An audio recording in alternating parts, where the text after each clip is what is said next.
하루 3번, 일주일 동안 계속. 왕성한 60세 대단한 대물 남편. 저는 올해 55세 김선영입니다. 남편과 사별한 지 벌써 6년이 지났죠.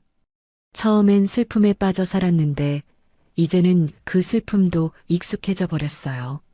매일 똑같은 하루를 보내고 있었습니다. 보험 대리점에서 계약직으로 일하던 것도 작년에 끝났습니다. 나이가 많다는 이유로 재계약을 해주지 않더라고요. 그러고 나니 하루가 더욱 길어졌어요.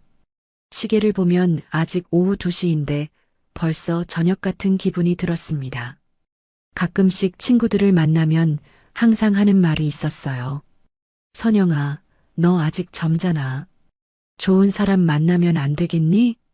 처음엔 그런 말이 위로가 됐는데 점점 부담스러워졌습니다. 정말 혼자 살아도 괜찮은 건지 의문이 들기 시작했어요. 밤에 잠자리에 누우면 천장만 바라보며 생각했습니다. 이렇게 혼자 늙어가도 되는 걸까? 어느 날 보험 대리점 선배였던 경자 언니가 전화를 했어요. 선영아, 구청에서 중장년 재혼 모임 한다던데. 나도 가볼까 하는데 너도 같이 갈래? 솔직히 망설여졌습니다. 그런 자리에 나가는 것 자체가 부끄럽기도 했고, 과연 저 같은 사람을 좋아해 줄 사람이 있을까 싶었어요. 언니, 저 같은 사람이 그런데 가도 될까요? 뭔 소리야? 너 충분히 매력적이야. 그냥 한번 나가보자. 안 되면 말고. 경자 언니의 말에 용기를 냈습니다. 사실 무서웠어요. 거절당할까봐, 어색할까봐, 실망할까봐. 하지만 이대로 계속 혼자 사는 것도 무서웠습니다. 모임 전날 밤 옷장을 열어봤어요. 평소에 입던 회색 니트와 검은색 바지만 가득했습니다. 언제부터인가 화려한 색깔 옷은 입지 않게 됐더라고요. 그래도 조금이라도 밝은 옷을 입어보자는 생각에 연한 분홍색 블라우스를 꺼냈습니다. 오랜만에 입어보니 낯설었어요. 거울을 보며 화장을 해봤습니다. 요즘은 마스크만 쓰고 다니느라 립스틱도 거의 안 발랐는데 오늘만은 조금 신경 써봤어요. 그런데 거울 속 제 모습이 어색했습니다. 억지로 꾸민 것 같다는 생각이 들었어요. 정말 이런 내가 누군가에게 매력적으로 보일 수 있을까? 잠이 잘 오지 않았습니다. 내일 만날 사람들은 어떤 분들일까? 나보다 훨씬 매력적인 분들이 많을 텐데. 내가 끼어도 될까? 그런 생각들이 머릿속을 맴돌았어요. 아침에 일어나서도 마음을 바꿀까 생각했습니다. 경자 언니에게 몸이 아프다고 거짓말을 할까도 싶었어요. 하지만 이번 기회를 놓치면 평생 혼자 살아야 할 것 같다는 생각이 들었습니다. 이번이 정말 마지막 기회일지도 몰라. 그렇게 마음을 다잡고 집을 나섰습니다. 구청까지 가는 길이 이렇게 멀게 느껴진 적이 없었어요. 버스 안에서 계속 손바닥에 땀이 났습니다. 구청 회의실 문 앞에 서니 안에서 웃음소리가 들려왔어요. 이미 많은 분들이 와 있는 것 같았습니다. 문고리에 손을 올렸다가 몇 번이나 망설였죠. 정말 들어가도 될까? 경자 언니가 제 손을 잡으며 말했어요. 선영아, 그냥 들어가자. 안 되면 일찍 나오면 돼. 그렇게 해서 저는 처음으로 재혼 모임에 발을 들여놓게 됐습니다. 회의실 문을 열고 들어가니 이미 10명 정도가 둘러앉아 있었어요. 남자분들이 대부분 정장 차림이었고 여자분들은 저처럼 조심스럽게 차려입은 모습이었습니다. 분위기가 생각보다 화기애애했어요. 경자 언니와 함께 빈자리에 앉았는데 진행자가 간단한 자기소개 시간을 갖자고 말했습니다.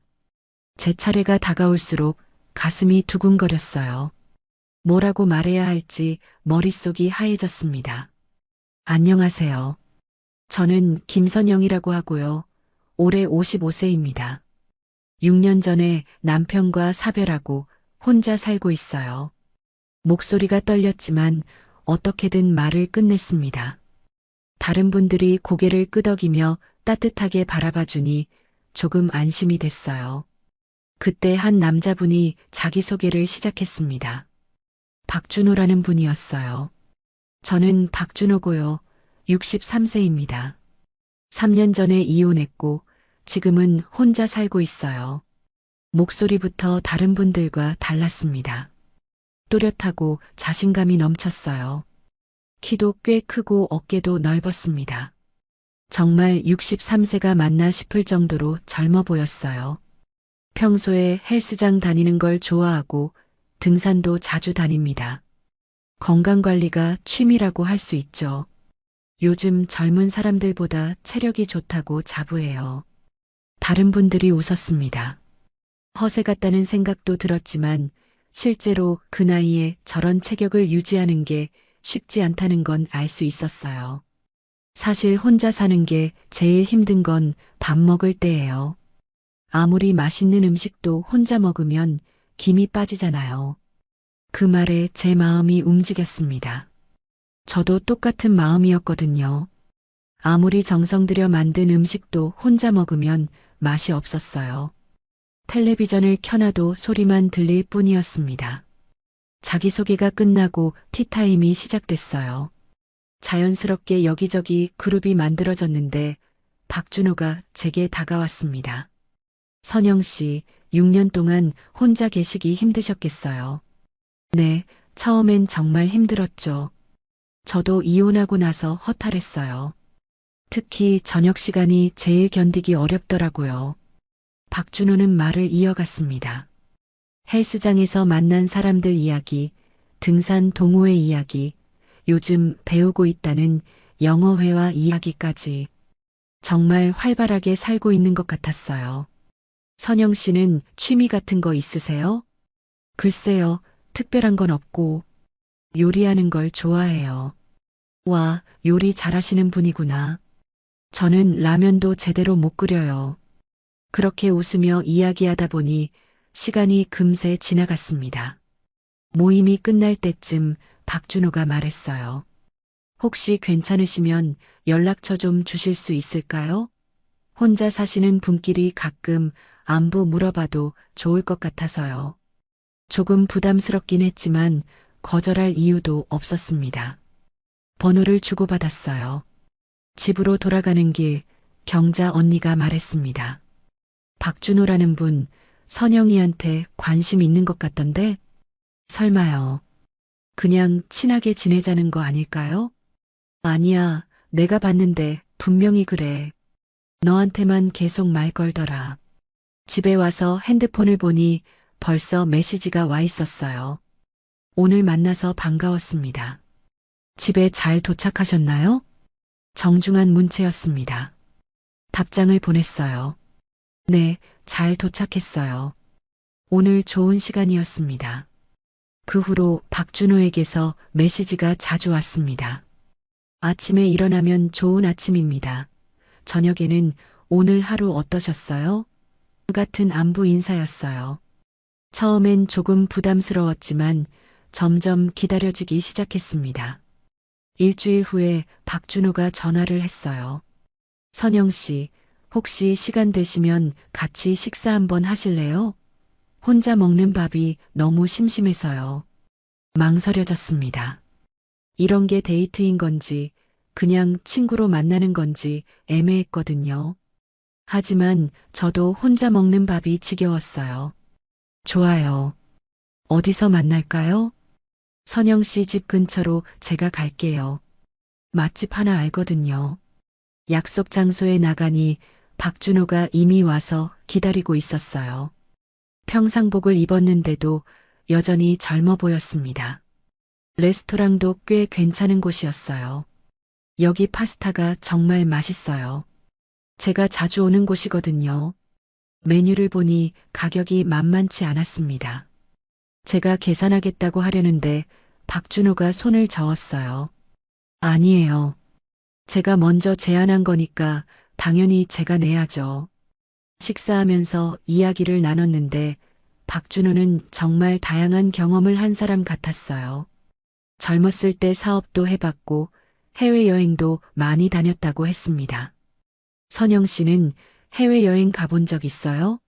아니요, 한 번도 없어요. 남편이 몸이 안 좋아서 멀리 나가기 어려웠거든요. 그럼 언젠가 함께 여행 가요. 일본 온천 여행 어때요? 저 일본어도 조금 할 줄 아는데. 갑작스러운 제안에 당황했습니다. 아직 만난 지 얼마 안 됐는데 여행 이야기를 하다니. 하지만 한편으로는 설레기도 했어요. 정말 그런 날이 올까 싶어서요. 식사 후에 박준호가 집까지 데려다 줬습니다. 차 안에서 말했어요. 오늘 정말 즐거웠어요. 오랜만에 이렇게 편하게 이야기해 본 것 같아요. 저도요. 혼자 먹는 밥보다 훨씬 맛있었어요. 그럼 다음에 또 만나요. 이번엔 선영 씨가 좋아하는 곳으로 가요. 집에 들어와서 거울을 봤는데 제 얼굴에 미소가 걸려 있었어요. 언제부터인가 잊고 있던 기분이었습니다. 누군가 저를 챙겨주고 관심을 가져준다는 느낌이요. 그날 밤 박준호에게서 메시지가 왔어요. 오늘 즐거웠습니다. 집에 잘 들어가셨죠? 내일도 좋은 하루 보내세요. 답장을 보내면서 생각했습니다. 이게 정말 새로운 시작일까요? 아니면 혼자 있다 보니 착각하는 걸까요? 하지만 오랜만에 두근거리는 마음이 나쁘지 않았어요. 그 후로 만남이 잦아졌습니다. 박준호가 항상 먼저 연락했고 약속도 주도했어요. 저는 그저 따라가기만 했습니다. 그게 편했거든요.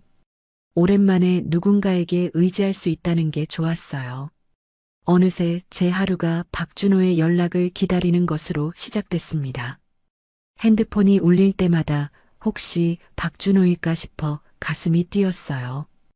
혼자 남겨질까봐 두려웠습니다. 이런 기회가 다시 올지 모르겠다는 생각이 들었어요. 그래서 박준호가 주도하는 대로 자연스럽게 따라갔습니다. 박준호와 만난 지 석 달이 지났을 때 그가 갑작스럽게 말했어요. 선영 씨, 우리 결혼하면 어떨까요? 너무 갑작스러운 얘기였습니다. 아직 서로에 대해 모르는 게 많았는데 벌써 결혼 이야기를 하다니. 하지만 한편으로는 안도감이 들었어요. 이제 혼자가 아니라는 생각에 마음이 놓였습니다. 좀 갑작스럽긴 하지만 저도 혼자 사는 게 힘들어요. 그럼 빨리 결정하죠. 우리 나이에 뭘 그렇게 오래 고민해요? 박준호는 모든 걸 빠르게 처리하고 싶어 했습니다. 주변 사람들 소개도 나중에 하고 일단 혼인신고부터 하자고 했어요. 복잡하게 생각할 필요 없어요. 우리 둘이 좋으면 되는 거 아닌가요? 그 말이 맞는 것 같았습니다. 이 나이에 연애처럼 오래 사귀는 것도 이상하고 주변에 신경 쓸 일도 많지 않았어요. 자식들은 이미 다 커서 독립했고 부모님도 안 계셨습니다. 그럼 언제 할까요? 다음 주에 구청 가서 신고하고 그 주말에 간단히 식사나 하죠. 정말 간단하게 결정됐습니다. 웨딩드레스도 없고 화려한 결혼식도 없었어요. 그냥 평상복 차림으로 구청에 가서 서류에 도장 찍는 게 전부였습니다. 혼인신고를 하는 순간 기분이 묘했어요. 정말 이게 맞나 싶기도 하고 새로운 인생이 시작되는 것 같기도 하고 박준호가 제 손을 꽉 잡으며 말했어요. 이제 정말 가족이네요. 가족이라는 말이 오랜만이었습니다. 6년 동안 혼자 살면서 잊고 있던 단어였어요. 합가는 박준호 집으로 하기로 했습니다. 제 원룸보다 훨씬 넓은 투룸이었거든요. 짐을 옮기는 날 박준호가 도와줬어요. 이제부터 여기가 우리 집이에요. 새로운 집, 새로운 생활이 시작됐습니다. 부엌 구조도 다르고 화장실 위치도 달랐어요. 모든 게 낯설었지만 설렜습니다. 선영 씨, 아니, 이제 여보라고 불러야겠네요. 여보라는 호칭이 어색했습니다. 전 남편과도 그렇게 부르긴 했지만 박준호에게는 왠지 다르게 느껴졌어요. 첫날 저녁을 함께 먹었습니다. 제가 만든 된장찌개와 불고기였는데 박준호가 정말 맛있게 먹었어요. 역시 집에서 먹는 밥이 최고네요. 혼자 먹던 외식이 이제 지겨웠는데 앞으로 매일 해드릴게요. 고마워요. 정말 오랜만에 따뜻한 집 같은 느낌이에요. 식사 후에 함께 텔레비전을 봤습니다. 박준호가 제 어깨에 머리를 기대며 말했어요. 이런 게 행복인 것 같아요. 저도 그렇게 생각했습니다. 오랜만에 누군가와 함께하는 저녁 시간이 따뜻했어요. 밤이 되어 잠자리에 들 시간이 됐습니다. 갑자기 긴장이 됐어요. 전 남편과 사별한 지 6년 그동안 혼자 잤던 침대에 이제 다른 사람이 함께 누워야 한다는 게 어색했습니다. 선영 씨, 먼저 씻고 오세요. 화장실에서 샤워를 하면서 마음을 진정시키려고 했어요. 거울을 보니 55세가 된 제 몸이 부끄럽게 느껴졌습니다. 예전처럼 탄탄하지도 않고 여기저기 세월의 흔적이 남아 있었어요. 괜찮을까? 실망하지는 않을까? 잠옷을 입고 나왔는데 박준호가 침대에 앉아 기다리고 있었습니다. 제가 누우려고 하자 박준호가 제 손을 잡았어요. 선영 씨, 우리 이제 정말 부부예요. 그러면서 제게 다가왔습니다. 키스를 하고 안아줬어요. 오랜만에 느끼는 남자의 체온이었습니다. 처음엔 따뜻하고 좋았어요. 6년 동안 혼자 있다가 누군가의 품에 안기니까 마음이 놓였습니다. 그런데 점점 박준호의 행동이 거세졌어요. 63세라는 나이가 믿어지지 않을 정도로 왕성했습니다. 처음엔 오랜만이라 그런 줄 알았어요. 저도 마찬가지였거든요. 6년 동안 이런 경험이 없었으니까요. 하지만 박준호의 체력이 상상 이상이었습니다. 한 번으로 끝나지 않았어요. 조금 쉬었다가 또 시작하는 거예요. 여보, 정말 좋네요. 이런 기분 오랜만이에요. 저도 나쁘지 않았지만 조금 부담스러웠습니다. 이 나이에 이런 체력이 가능한 건지 의외였어요. 준호 씨, 잠깐 쉬면 안 될까요? 아직 괜찮은데요? 선영 씨도 오랜만이잖아요. 그렇게 해서 첫날 밤이 길어졌습니다. 박준호는 정말 오랜만에 아내를 만난 사람처럼 계속 원했어요. 새벽 2시가 넘어서야 잠들 수 있었습니다. 저는 너무 피곤해서 바로 잠이 들었지만 박준호는 여전히 멀쩡해 보였어요. 다음 날 아침에 일어나니 몸이 무거웠습니다. 오랜만이라 그런 줄 알았어요. 박준호는 벌써 일어나서 커피를 내리고 있었어요. 여보, 잘 잤어요? 어젯밤 정말 좋았어요. 네, 저도요. 사실 조금 힘들었지만 말할 수는 없었습니다. 첫날 밤인데 벌써 그런 얘기를 하면 이상할 것 같았어요. 오늘도 같이 있을 수 있어서 좋네요. 정말 오랜만에 아내가 있는 집 같아요. 박준호가 제 허리를 감싸며 말했습니다. 다정한 모습이었지만 어젯밤 일이 떠올라서 조금 어색했어요. 아침을 먹으면서 박준호가 말했어요. 우리 신혼여행은 언제 갈까요? 제주도 어때요? 신혼여행까지요? 당연하죠. 비록 재혼이지만 우리에겐 새 출발이잖아요. 그 말이 맞았습니다. 저에게도 새로운 시작이었어요. 하지만 어젯밤 일이 계속 머릿속에 맴돌았습니다. 처음이니까 아직 설레서 그렇겠지. 스스로를 그렇게 위로했어요.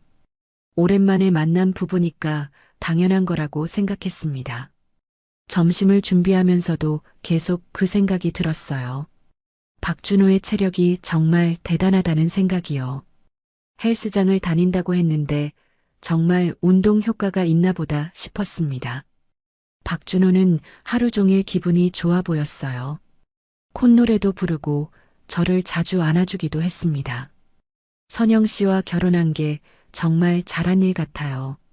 그렇게 말하는 박준호를 보면서 저도 행복했어요.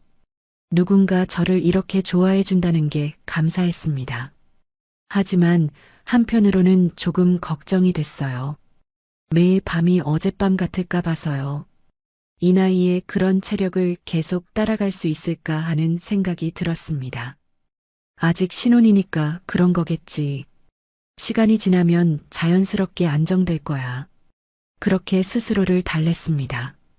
그때까지는 정말 그럴 줄만 알았어요. 이게 일시적인 현상이라고만 생각했습니다. 저녁을 먹고 난 후 박준호가 제 손을 잡으며 말했어요. 오늘도 어제처럼 좋은 밤이 될 것 같네요. 그 말에 제 가슴이 조금 무거워졌습니다. 벌써 다시 그런 시간이 오는구나 싶어서요. 하지만 거절할 수도 없었어요. 신혼인데 남편을 실망시킬 수는 없잖아요. 다음 날 아침 잠에서 깨어나는데 박준호가 이미 깨어서 저를 바라보고 있었어요. 시계를 보니 아직 새벽 6시였습니다. 여보, 잠 깼어요? 네, 일찍 깨네요. 그러면서 박준호가 제게 다가왔어요. 아직 머리도 제대로 정리하지 못했는데 벌써 손을 뻗는 겁니다. 어젯밤에 그렇게 했는데 또 그러는 거예요. 준호 씨, 아침부터요? 왜요? 부부잖아요. 그 말에 할 말이 없었습니다. 맞는 말이긴 했어요. 하지만 아침에 일어나자마자 바로 이런 일이 있을 줄은 몰랐습니다. 결국 아침 첫 시간을 그렇게 보냈어요. 박준호는 만족스러워했지만 저는 정신이 없었습니다. 이제 막 잠에서 깬 상태에서 갑자기 그런 일이 벌어지니까 당황스러웠어요. 역시 아침이 제일 좋네요. 하루가 상쾌하게 시작되는 것 같아요. 박준호는 기분 좋게 샤워를 하러 갔고 저는 침대에 그대로 누워 있었습니다. 몸이 아직 적응이 안 됐나 봐요. 어젯밤에 이어서 아침까지 하니까 피곤함이 몰려왔습니다. 이게 정상인가? 그런 생각이 들었지만 곧 털어버렸어요. 아직 신혼이니까 그럴 수 있다고 생각했습니다. 아침을 준비하면서도 몸이 무거웠어요. 계란 후라이를 하다가 팬을 놓칠 뻔했습니다. 집중이 잘 안 됐어요. 여보, 괜찮아요? 얼굴이 좀 피곤해 보이는데. 네, 아직 새로운 환경에 적응하느라 그런 것 같아요. 그렇죠. 시간이 지나면 괜찮아질 거예요. 아침을 먹고 박준호는 헬스장에 간다고 했어요. 혼자 있을 시간이 생겨서 안도감이 들었습니다. 좀 쉴 수 있겠다 싶었어요. 그런데 점심때가 되니까 박준호가 돌아왔어요. 여보, 집에서 점심 먹으려고 일찍 왔어요. 아, 네. 뭐 해드릴까요? 뭐든 좋아요. 같이 먹을 수 있으면 되니까. 점심을 준비하는데 박준호가 뒤에서 안아줬어요. 부엌에서 요리하고 있는데 갑자기 그러니까 놀랐습니다. 준호 씨, 요리하고 있어요. 알고 있어요. 그냥 안아주고 싶어서. 그러더니 목을 만지고 어깨를 만졌어요. 점점 손이 내려가는 게 느껴졌습니다. 여보, 잠깐만요. 불 켜놓고 있어요. 금방이에요. 결국 가스레인지를 끄고 또 그 시간을 가져야 했어요. 부엌에서 그런 일이 벌어질 줄은 정말 몰랐습니다. 너무 갑작스러웠어요. 점심을 먹으면서 박준호가 말했어요. 집에서 먹는 게 역시 최고네요. 밖에서 먹는 음식은 맛이 없어요. 그런가요? 그럼요. 사랑하는 사람이 해준 음식보다 맛있는 게 어디 있겠어요. 달콤한 말이었지만 제 머릿속은 복잡했어요. 아침에 한 번, 점심 전에 한 번. 벌써 2번이나 했는데 저녁에도 또 하는 건 아닌지 걱정됐습니다. 박준호는 점심을 먹고 나서 낮잠을 자겠다고 했어요. 저도 함께 누웠는데 그냥 잠만 자는 게 아니었어요. 또 그런 분위기가 됐습니다. 여보, 낮잠 자기 전에 조금만. 또요? 아까 했잖아요. 그래도 좋잖아요. 우리 부부인데 거절하기가 어려웠어요. 남편이 원하는데 아내가 싫다고 할 수는 없잖아요. 그래서 또 응했습니다. 세 번째였어요. 하루에 벌써 3번. 이런 적이 있었나 싶었습니다. 전 남편과는 이렇게 자주 하지 않았거든요. 낮잠을 자고 일어나니 몸이 더 무거웠어요. 제대로 쉰 것 같지 않았습니다. 박준호는 개운해 보였는데 저만 피곤한 것 같았어요. 여보, 저녁 준비해야겠네요. 네, 뭐 해드릴까요? 김치찌개 어때요? 어제 불고기 먹었으니까. 저녁을 준비하면서 계속 생각했어요. 이게 정말 정상인지, 다른 부부들도 이렇게 하는 건지. 하지만 물어볼 사람도 없었어요. 저녁을 먹고 나서 텔레비전을 봤어요. 드라마를 보는데 박준호가 제 어깨에 기대면서 손을 올렸습니다. 이제 그 손길이 어떤 의미인지 알 것 같았어요. 여보, 오늘 하루도 정말 행복했어요. 그래요? 당연하죠. 사랑하는 사람과 함께 있는데. 그러면서 또 그런 분위기를 만들었어요. 하루에 벌써 3번이나 했는데 또 하자는 거예요. 준호 씨, 오늘 많이 한 것 같은데. 그래요? 저는 괜찮은데. 여보는 힘들어요? 힘들다고 말하고 싶었지만 할 수 없었어요. 첫날부터 그런 말을 하면 박준호가 실망할 것 같았습니다. 아니에요. 괜찮아요. 결국 4번째까지 하게 됐어요. 하루에 4번. 정말 상상도 못한 일이었습니다. 다음 날도 마찬가지였어요. 아침에 일어나자마자 점심때, 낮잠 시간, 그리고 잠자리에 들기 전 패턴이 똑같았습니다. 여보, 우리 궁합이 정말 좋은 것 같아요. 박준호는 만족스러워했지만 저는 점점 지쳐갔어요. 몸보다 마음이 먼저 지쳤습니다. 쉴 틈이 없었어요. 셋째 날, 넷째 날도 마찬가지였어요. 하루 3번에서 4번. 이게 계속 반복됐습니다. 이게 정상인가? 다른 사람들도 이렇게 하나? 의문이 들기 시작했어요. 하지만 물어볼 데가 없었습니다. 친구들에게 이런 이야기를 할 수도 없고 인터넷에서 찾아보기도 부끄러웠어요. 일주일째 되는 날 저는 정말 지쳤어요. 몸이 아팠습니다. 그런데 박준호는 여전히 멀쩡했어요. 여보, 건강해 보여서 좋네요. 역시 부부가 함께 있으니까 서로한테 좋은 것 같아요. 저는 건강해 보이지 않았는데 그렇게 말하니까 당황스러웠어요.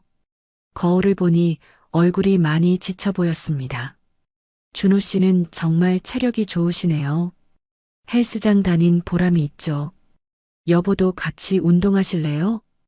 운동할 체력도 없었어요. 하루 종일 피곤했습니다. 집안일을 하다가도 자꾸 멍해졌어요. 그날 밤 박준호가 또 그런 분위기를 만들었을 때 저는 조심스럽게 말했어요.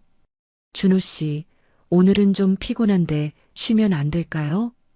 박준호의 표정이 갑자기 굳었어요. 왜요? 어디 아파요? 아프다기보다는 좀 피곤해서요. 피곤하다고요? 우리가 뭐 그렇게 힘든 일을 했나요? 그 말에 할 말이 없었어요. 힘든 일이 아니라고 하니까 제가 이상한 사람 같았습니다. 아니에요. 그냥 오늘만 좀.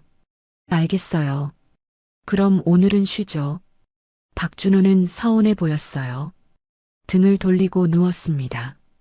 저는 죄책감이 들었어요. 내가 너무 예민한 건가? 다른 아내들은 이런 걸로 힘들어하지 않는 걸까?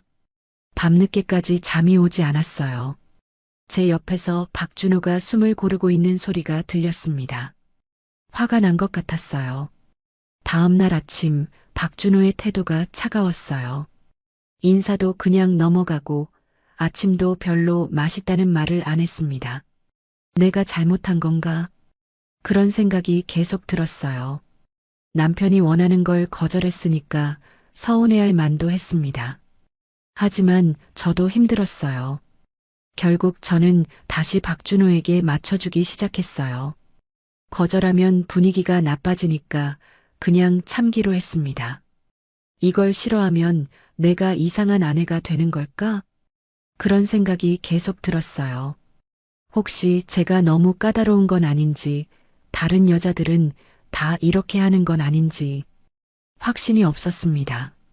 그렇게 해서 하루 3번의 패턴이 다시 시작됐어요. 일주일 내내 계속됐습니다. 쉬는 날이 없었어요. 2주가 지나고 저는 정말 한계에 다다랐어요. 매일 반복되는 하루 3번의 패턴에 몸도 마음도 지쳐 있었습니다. 거울을 볼 때마다 얼굴이 파리해진 게 눈에 보였어요.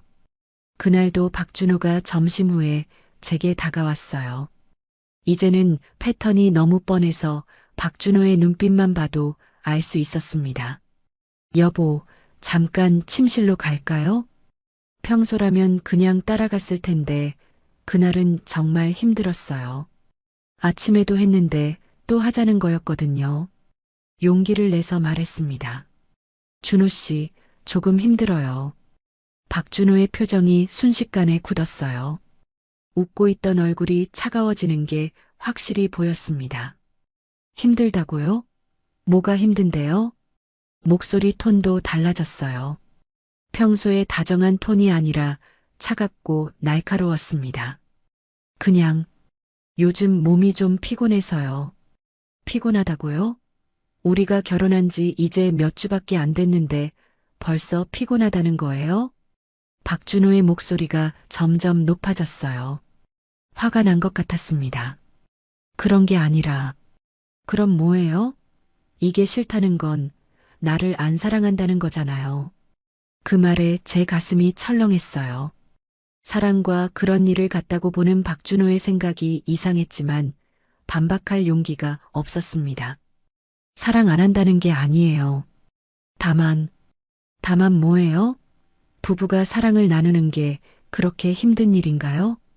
박준호는 팔짱을 끼고 저를 째려봤어요. 처음 보는 표정이었습니다. 재혼 모임에서 만났을 때의 따뜻한 모습은 온데간데 없었어요. 저는 그런 뜻이 아니에요. 그럼 어떤 뜻이에요? 명확하게 말해보세요. 추궁하듯이 말하는 박준호 앞에서 저는 움츠러들었어요. 제가 잘못한 것 같은 기분이 들었습니다. 그냥 조금만 쉬었으면 해서요. 쉬자고요? 우리가 매일 밤낮으로 그런 일만 하나요? 하루에 몇 번이나 한다고? 박준호는 마치 제가 말도 안 되는 요구를 하는 것처럼 말했어요. 하지만 저는 분명히 하루에 3번씩 하고 있었거든요. 준호 씨도 아시잖아요. 하루에 뭐요? 그게 그렇게 많다는 거예요? 제가 말하려던 것을 막아버렸어요. 마치 제가 이상한 사람인 것처럼 만들었습니다. 다른 부부들은 어떨지 모르겠지만 적어도 사랑하는 부부라면 이 정도는 당연한 거 아닌가요? 그 말에 저는 할 말을 잃었어요. 정말 그런 건지 제가 너무 예민한 건지 확신이 서지 않았습니다. 알겠어요. 오늘은 그냥 쉬죠. 박준호는 차갑게 말하고는 거실로 나가버렸어요. 텔레비전을 크게 틀어놓고 저와 대화도 하지 않았습니다. 저녁을 준비해서 불러도 대답이 없었어요. 혼자 먹고 있겠다며 거실에서 나오지 않았습니다. 저는 혼자 밥을 먹어야 했어요. 그날 밤 박준호는 등을 돌리고 잤어요. 평소처럼 안아주지도 않고 말도 걸지 않았습니다. 저는 잠이 오지 않았어요. 내가 잘못한 걸까? 계속 그런 생각만 들었어요. 남편이 원하는 걸 거절한 게 그렇게 큰 잘못인지 제가 너무 이기적인 건지 모르겠었습니다. 다음 날 아침도 마찬가지였어요. 박준호는 인사도 제대로 하지 않고 아침도 맛없다는 듯이 먹었어요. 준호 씨 화났어요? 화요? 아니에요. 그냥 실망한 거죠. 실망이요? 네. 결혼할 때는 서로 사랑한다고 했는데 벌써 이런 식으로 나오니까 실망스럽죠. 그 말이 가슴에 박혔어요. 제가 사랑하지 않는 사람 취급을 받는 것 같았습니다. 저도 사랑해요. 다만 사랑한다면 이런 식으로 거절하지 않겠죠. 박준호는 제 말을 끝까지 듣지 않고 나가버렸어요. 헬스장에 간다면서요. 혼자 남겨진 저는 정말 우울했어요. 결혼한 지 겨우 2주 만에 이런 일이 벌어질 줄은 몰랐습니다. 며칠 동안 이런 냉전이 계속됐어요. 박준호는 저와 최소한의 대화만 했고 평소처럼 스킨십도 하지 않았습니다. 마치 저를 처벌하는 것 같았어요. 이렇게 살 수는 없어. 결국 제가 먼저 다가갔어요. 준호 씨, 미안해요. 제가 잘못했어요. 뭘 잘못했는데요? 그냥 남편을 힘들게 해서요. 사실 제가 뭘 잘못했는지 정확히 모르겠었어요. 하지만 이 상황을 끝내고 싶었습니다. 박준호의 표정이 조금 풀렸어요. 선영 씨가 저를 거절할 때 정말 상처받았어요. 죄송해요. 부부가 서로 사랑을 표현하는 건 당연한 건데 그걸 힘들다고 하니까. 이제 그런 말 안 할게요. 그렇게 해서 냉전은 끝났지만 상황은 더 나빠졌어요. 박준호가 더 집요해진 거예요. 우리 사이에 오해가 있었으니까 더 사랑해야겠네요. 그날부터 박준호의 요구가 더 잦아졌어요. 하루 3번이 4번이 되고 때로는 5번까지도 했습니다. 선영 씨, 저를 사랑한다면 이 정도는 할 수 있죠? 거절할 수 없었어요. 거절하면 또 냉전이 시작될까봐 무서웠습니다. 점점 저는 사랑을 증명해야 하는 사람이 된 것 같았어요. 박준호가 원할 때마다 응해야 했고 조금이라도 주저하면 사랑하지 않는다는 말을 들었습니다. 다른 여자들은 남편을 위해서 뭐든 해주는데 선영 씨만 유독 까다롭네요. 그런 말을 들을 때마다 제가 이상한 사람 같았어요. 정말 다른 부부들은 이렇게 사는 건지 제가 너무 예민한 건지 헷갈렸습니다. 어느 날 밤 너무 피곤해서 잠들어 있는데 박준호가 깨웠어요. 여보, 잠깐만요. 지금요? 너무 피곤해요. 금방이에요. 저를 사랑한다면 이 정도는 해줄 수 있잖아요. 또 그 말이었어요. 사랑한다면 부부라면 당연한 거라는 말. 저는 로봇이 된 것 같았습니다. 매일 박준호의 눈치를 봤어요. 혹시 제가 거절하는 기색을 보이지는 않는지, 불만스러워하지는 않는지 계속 살폈습니다. 선영 씨는 정말 좋은 아내예요. 다른 여자들처럼 투정 부리지도 않고 칭찬하는 말이었지만 기분이 좋지 않았어요. 투정 부리지 않는 게 아니라 투정 부릴 수 없었던 거거든요. 어느 날 거울을 보니 제 얼굴이 너무 초라해 보였어요. 눈가에는 다크서클이 생겼고 얼굴도 많이 야위었습니다. 이게 정말 사랑일까? 그런 생각이 들기 시작했어요. 사랑이라는 이름으로 요구받고 거절하면 사랑하지 않는다는 말을 듣는 이 상황이 정상인지 의문이 들었습니다. 하지만 여전히 확신은 없었어요. 혹시 제가 잘못 생각하는 건 아닌지, 정말 부부는 이래야 하는 건 아닌지 헷갈렸습니다. 한 달이 지나고 저는 정말 한계에 다다라 있었어요. 매일 반복되는 일상이 너무 힘들었지만 누구에게도 털어놓을 수 없었습니다. 이런 이야기를 누구한테 할 수 있겠어요? 그런데 어느 날 경자 언니가 전화를 했어요. 선영아, 요즘 어떻게 지내? 결혼 생활 적응 잘하고 있어? 네, 언니. 잘 지내고 있어요. 사실은 전혀 잘 지내지 못하고 있었지만 말할 수가 없었어요. 그런데 목소리가 좀 이상하네? 무슨 일 있어? 경자 언니는 역시 예리했어요. 제 목소리만 들어도 뭔가 이상하다는 걸 알아챘습니다. 아니에요. 그냥 좀 피곤해서요. 피곤하다고? 신혼인데 왜 피곤해? 혹시 준호 씨가 뭔가 문제 있는 거야? 그 말에 제 마음이 흔들렸어요. 정말 누군가에게 털어놓고 싶었거든요. 언니 혹시 만날 수 있을까요? 물론이지. 뭔 일인지 모르겠지만 나와. 카페에서 만나자. 다음 날 박준호가 헬스장에 간 사이에 경자 언니를 만났어요. 오랜만에 보는 언니의 얼굴이 반가웠지만 한편으로는 부끄러웠습니다. 선영아, 얼굴이 많이 야위었네. 무슨 일이야? 거울로만 보던 제 모습이 다른 사람 눈에도 그렇게 보였나 봐요. 그냥 새로운 환경에 적응하느라 그런 것 같아요. 아니야, 뭔가 다른 문제가 있는 것 같은데. 솔직히 말해봐. 경자 언니의 다그치는 눈빛에 결국 터져 나왔어요. 언니 정말 힘들어요. 뭐가 힘든데? 어떻게 말해야 할지 몰라 한참 망설였어요. 이런 이야기를 입에 담는 것 자체가 부끄러웠습니다. 준호 씨가 너무 자주 그런 걸 원해요. 그런 게 뭔데? 부부간에 그런 일 있잖아요. 경자 언니의 표정이 심각해졌어요. 얼마나 자주인데? 하루에 3번에서 4번씩이요. 매일이요. 뭐라고? 하루에 3번씩?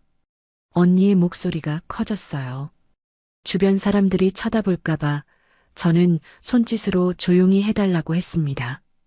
매일 그래요. 아침에 일어나자마자 점심때 그리고 밤에 가끔은 밤중에 깨워서 또 하기도 해요. 미쳤네. 그게 정상이라고 생각해? 언니의 반응이 너무 강해서 오히려 저는 당황했어요. 저도 이상하다고 생각은 하는데 준호 씨는 부부니까 당연하다고 해요. 당연하다고? 하루에 3번씩 하는 게 당연하다고? 네. 그리고 제가 거절하면 사랑하지 않는다고 화를 내요. 경자 언니가 한숨을 깊게 쉬었어요. 선영아, 그건 사랑이 아니야. 네. 그건 사랑이 아니라 집착이야. 정상적인 남편이라면 아내가 힘들다고 할 때 배려해야지. 왜 화를 내? 그 말에 제 가슴이 답답해졌어요. 저도 어렴풋이 그런 생각을 했지만 누군가 확실하게 말해주니까 현실감이 들었습니다. 하지만 신혼이니까. 신혼이어도 그렇지. 하루에 3번씩 매일 하는 게 어디 정상이야? 그리고 아내가 힘들다고 하는데 화내는 게 사랑이라고? 언니의 목소리에 분노가 섞여 있었어요. 준호 씨는 다른 부부들도 다 이렇게 한다고 해요. 거짓말이야. 나도 결혼 생활 해봤지만 그런 적 없어. 그 사람이 이상한 거야. 그 말을 들으니 제가 얼마나 힘들었는지 새삼 느껴졌어요. 눈물이 나올 것 같았습니다. 그럼 저는 어떻게 해야 해요? 일단 단호하게 말해야 해. 안 된다고. 이건 정상이 아니라고. 그럼 또 화낼 텐데요. 화내게 내버려둬. 잘못한 건 그 사람이야. 하지만 제게는 쉽지 않은 일이었어요. 박준호와 다시 냉전을 할 생각하니 무서웠습니다. 언니, 혹시 이런 경우가 많은가요? 재혼한 남자들이 이런 식으로 하는 경우가? 글쎄, 간혹 있긴 해. 특히 오래 혼자 살았던 사람들 중에. 그때 언니가 갑자기 뭔가 생각난 듯한 표정을 지었어요.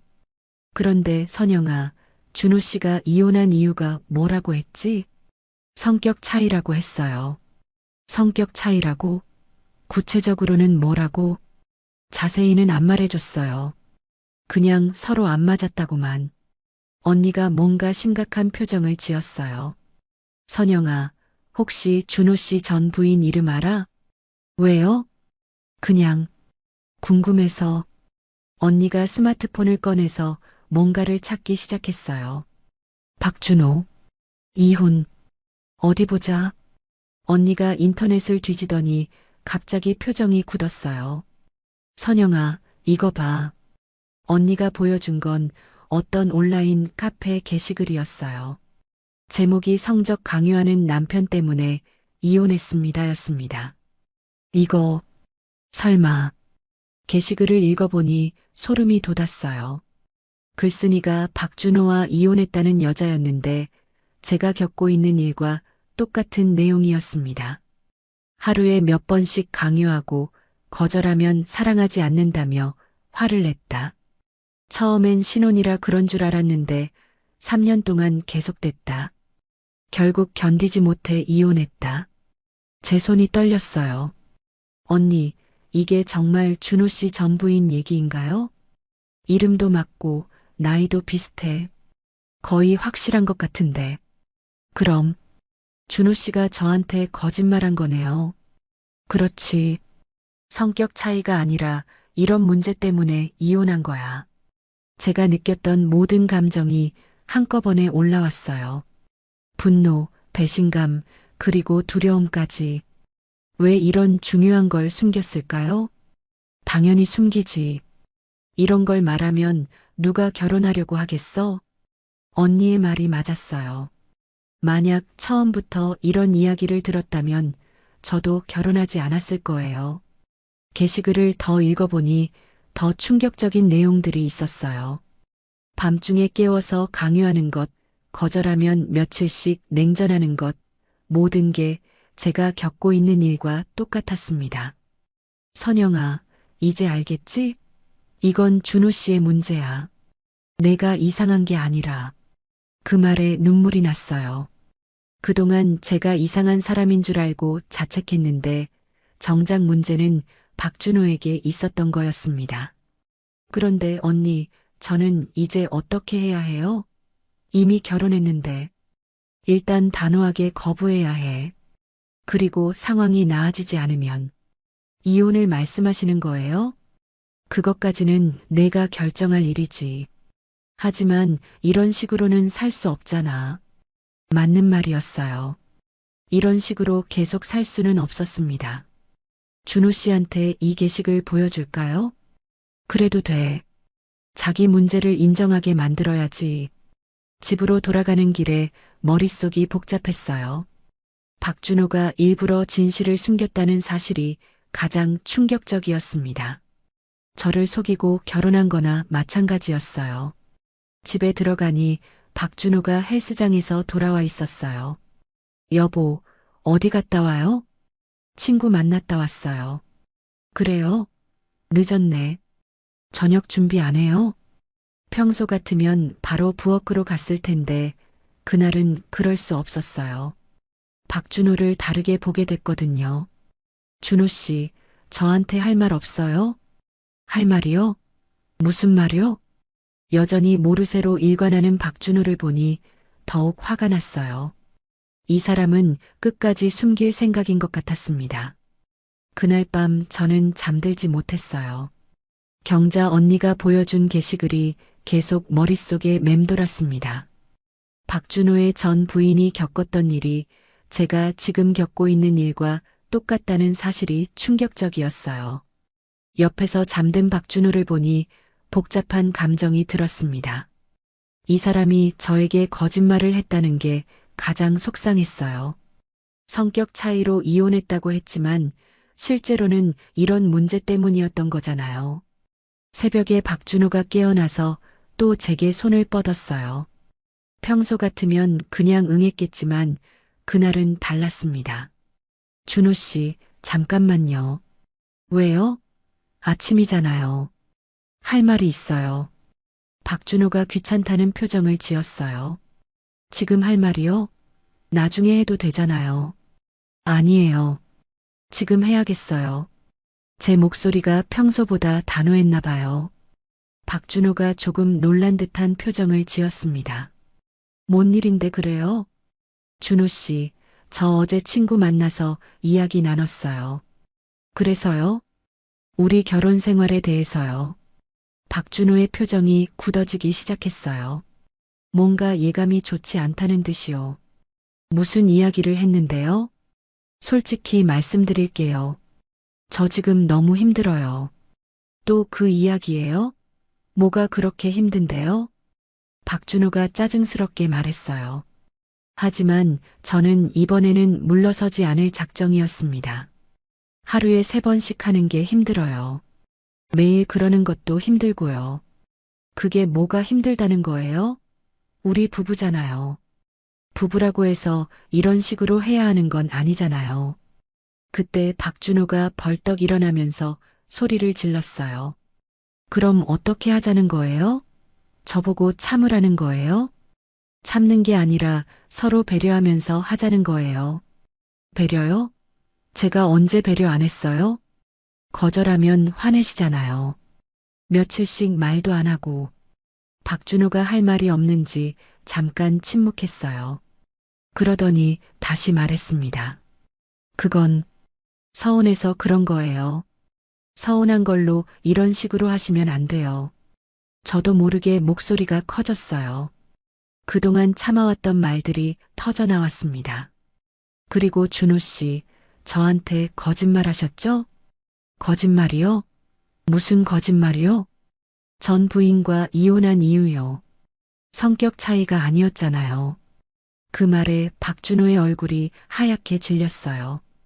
들켰다는 표정이었습니다. 그걸 어떻게 알았어요? 인터넷에서 봤어요. 전 부인이 쓴 글 말이에요. 박준호가 주저앉았어요. 완전히 당황한 모습이었습니다. 그걸 보셨다고요? 네. 저와 똑같은 일로 힘들어하다가 결국 이혼했더라고요. 그건 왜 숨기셨어요? 이런 중요한 걸 왜 말씀 안 하셨어요? 박준호가 고개를 숙였어요. 변명할 말을 찾지 못하는 것 같았습니다. 말했으면 결혼 안 했을 거 아니에요. 당연하죠. 이런 거 알았으면 결혼 안 했어요. 그 말에 박준호가 더욱 움츠러들었어요. 그럼 이제 어떻게 하려고요? 저는 이제 더 이상 참을 수 없어요. 이건 제가 참아야 할 문제가 아니에요. 처음으로 그렇게 단호하게 말했습니다. 그동안 제가 잘못된 건 아닌지, 제가 이상한 건 아닌지 계속 자책했는데, 이제는 확신을 가지고 말할 수 있었어요. 박준호가 갑자기 울기 시작했어요. 63세 남자가 아이처럼 엉엉 우는 모습이 충격적이었습니다. 선영 씨, 저버리지 마세요. 네. 제발 저버리지 마세요. 저도 어쩔 수 없었어요. 박준호가 제 손을 붙잡으며 애원했어요. 어쩔 수 없다는 게 무슨 뜻이에요? 저 무서워요. 뭐가 무서우신데요? 나이 들어서 남자로서 힘이 없어질까봐 무서워요. 그제야 박준호의 진짜 마음이 드러났어요. 그래서 계속 그런 식으로 하신 거예요? 네. 제가 아직 남자라는 걸 증명하고 싶었어요. 그런 식으로요?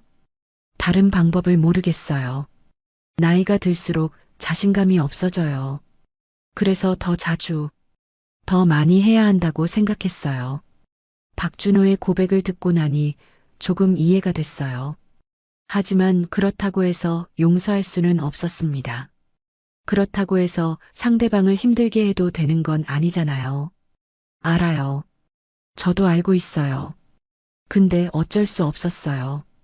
전 부인도 그렇게 힘들어했는데 왜 바뀌지 않으셨어요? 그때는 제가 잘못된 건 줄 몰랐어요. 남자니까 당연한 거라고 생각했어요. 지금은 알고 있다는 거예요? 박준호가 고개를 끄덕였어요. 선영 씨 힘들어하는 모습 보면서 알았어요. 제가 잘못됐다는 걸. 그럼 왜 계속 그러셨어요? 멈출 수가 없었어요. 그래야만 제가 살아있는 것 같았어요. 박준호의 말을 들으니 안쓰럽기도 했어요. 하지만 그것과 제가 힘든 것은 별개 문제였습니다. 준호 씨, 저도 이해하려고 노력할게요.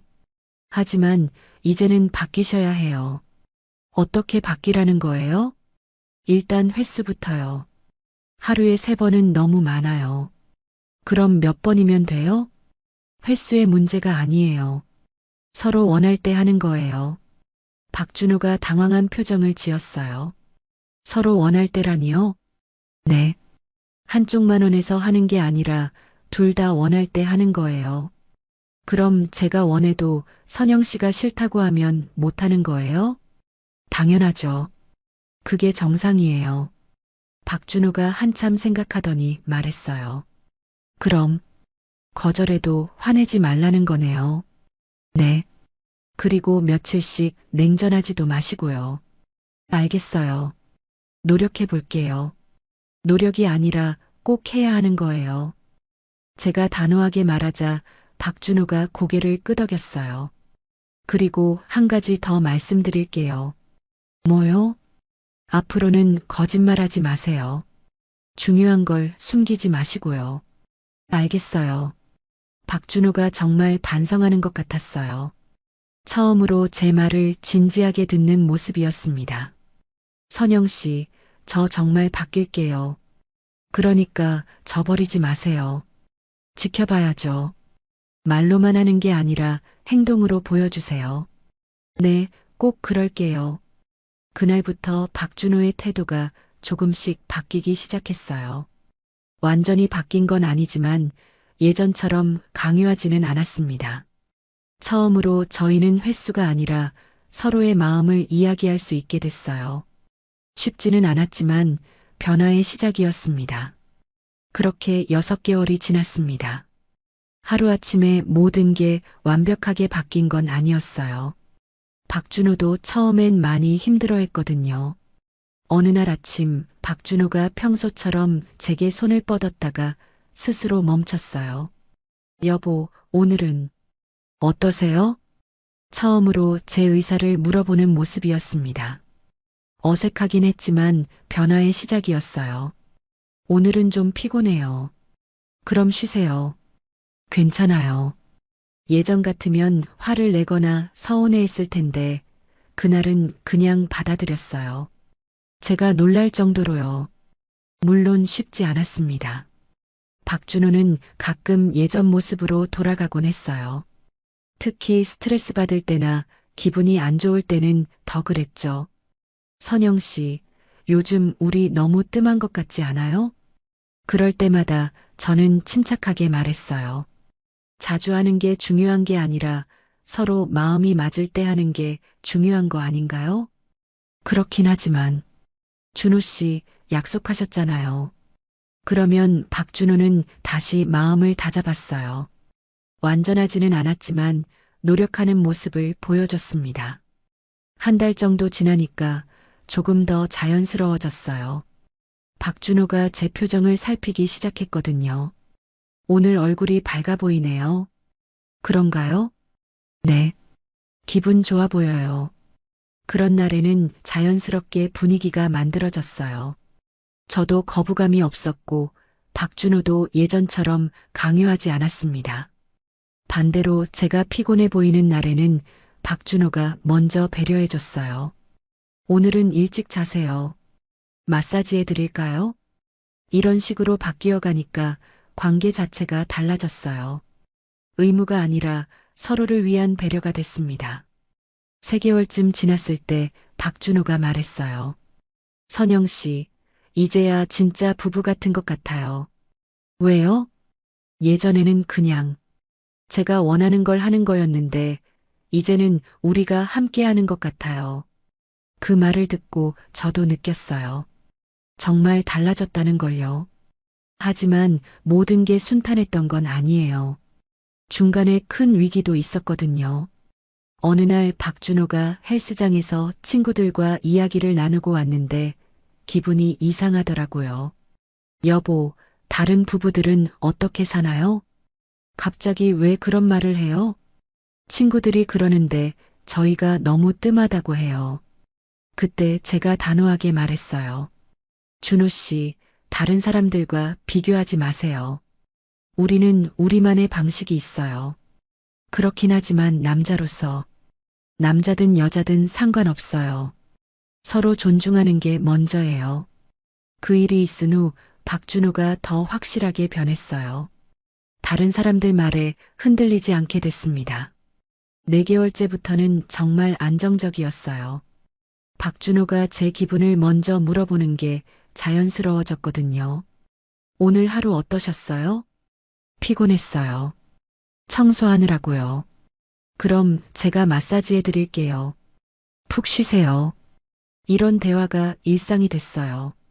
예전처럼 갑작스럽게 요구하는 일은 거의 없어졌습니다. 가끔 박준호가 말했어요.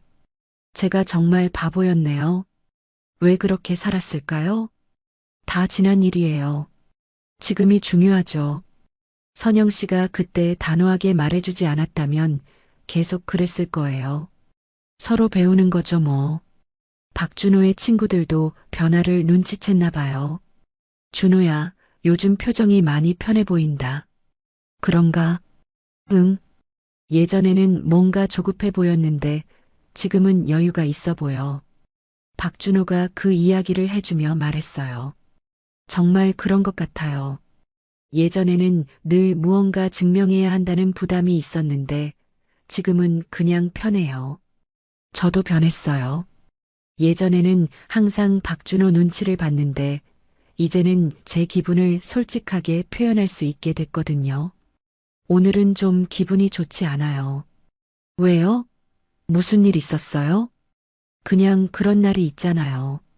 그럼 천천히 쉬세요. 제가 저녁 시켜 먹을게요. 이렇게 자연스럽게 서로를 배려하게 됐어요. 6개월이 지난 지금 우리의 관계는 완전히 달라졌습니다. 횟수는 줄어들었지만 질은 훨씬 좋아졌어요. 서로를 강요하지 않으니까 마음도 편하고요. 어젯밤에 박준호가 말했어요. 선영 씨, 고마워요. 갑자기 왜요? 저를 포기하지 않고 가르쳐 줘서요. 가르친 게 아니라 서로 배운 거죠. 정말 그런 것 같아요. 저는 용기 내서 말하는 법을 배웠고 박준호는 배려하는 법을 배웠습니다. 지금 생각해보면 처음 그 재혼 모임에서 만났을 때가 참 순진했던 것 같아요. 서로에 대해 아무것도 모르면서 사랑이라고 생각했거든요. 진짜 사랑은 상대방을 내 방식에 맞추려고 하는 게 아니라 서로 다름을 인정하고 배려하는 거더라고요.